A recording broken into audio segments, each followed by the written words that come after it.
At first I thought it'd be difficult to come up with my 10 most challenging situations, but as it turned out it was actually quite easy.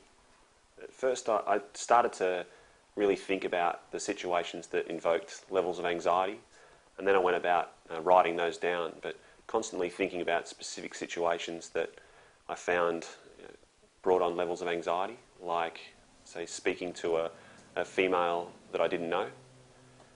Once I'd come up with a list of 10, I then went about ranking those from 1 to 10, and I found it easier to work or to fill in situations that were at the bottom of the hierarchy, so the ones that were brought on the lower levels of anxiety.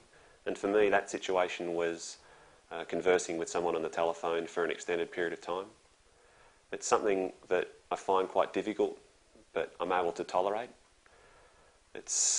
In terms of the avoidance score, I'd probably give it a score of around about 30, and that's because I have to do it as a part of my day-to-day routine.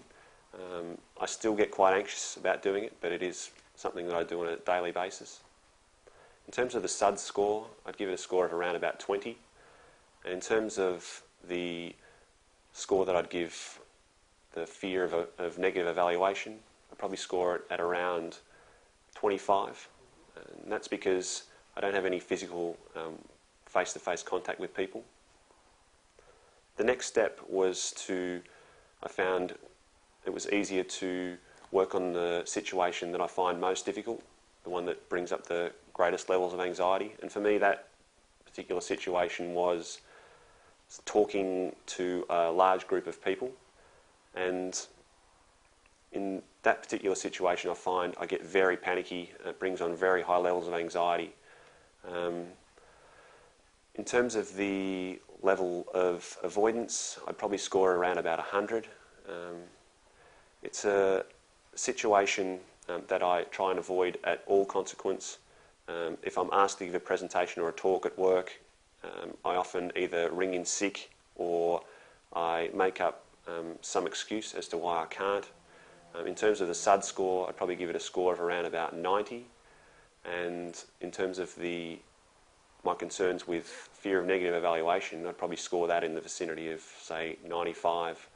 And that I'm quite concerned that people will be judging me, and also that they're able to sense my levels of anxiety. The next step was to fill in the situation that I find sits in the middle of the hierarchy, and for me that situation was approaching or talking to someone that I don't know, whether that be male or female. And after I filled in the information with this situation, I then go on and fill in the situations in the remainder of the hierarchy. And that often meant that I moved them around a little bit. So some that after I filled in the details, were more anxiety-provoking or less anxiety-provoking. But overall, I found the whole experience really useful, primarily due to the fact that I really was able to identify those situations that brought on levels of anxiety.